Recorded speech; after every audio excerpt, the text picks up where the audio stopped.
To run PHP and to run databases in your computer usually is done with a server. Now, luckily for us, there is a solution out there, which is a software, actually many different types of softwares that will act like servers. So we download that software, we install it in our computer, and we can run PHP and we can run databases. And that software will act like it's a server. Now, it doesn't change anything on your computer.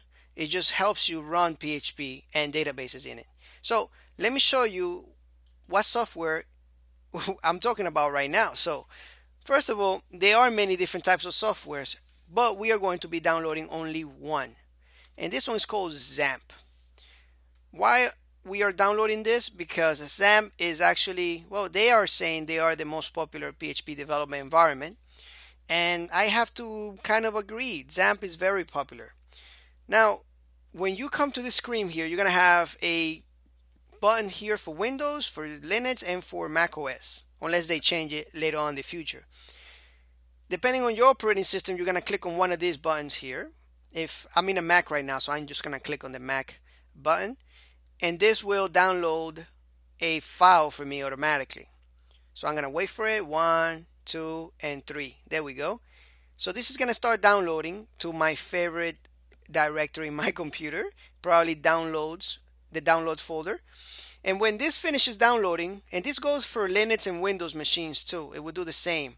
If it doesn't do that, if it doesn't download automatically, just click on the here. It will take you to another site and it will do it automatically again. All right. When this finishes downloading, just click on it and install the program like install any program in your machine. Just like any program, just install it, follow the directions, and everything is default. I repeat, every option that you choose on that program, just choose it as default. You're going to click OK or you're going to click Next, whatever you need to install the program. Once you install the program, it should open up something called the Control Manager. If it doesn't open it up, then I'll show you how to open it up right now. But once this finishes downloading, let me just cancel this one because I already have the program. So once this finishes downloading, you are going to have something like this. This is exactly the same thing that Windows is going to have unless they change it. If you're on Windows, you're going to have a control panel and you are going to have this in your programs and then in a folder called XAMPP. All right, so that's where you will find it.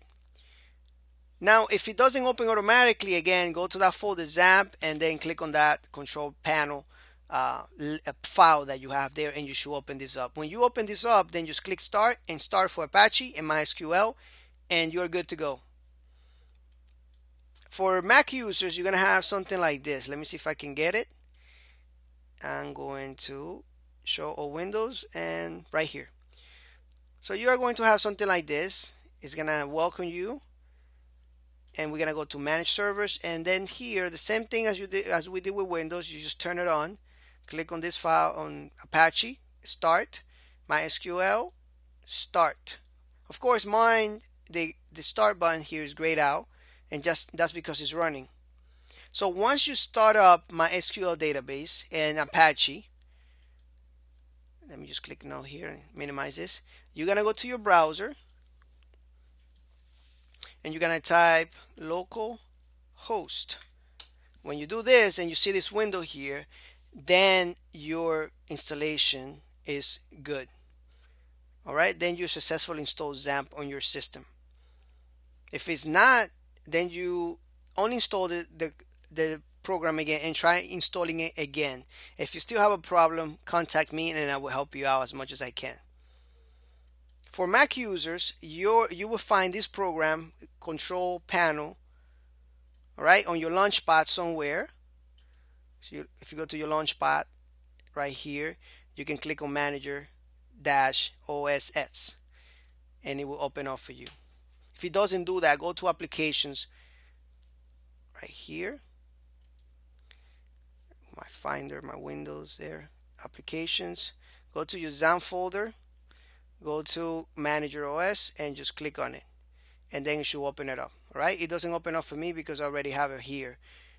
For some reason, once I minimize it, it doesn't want to come back up. But you saw what I did. I went here and I right clicked on it and show all windows and I was able to get it back there. Okay, right? So this is all we need to have that running. And again, go to your local host there on your browser, and that should be proof enough that we installed the software successfully. If you have any questions, let me know, and I'll see you in the next lecture. Take care.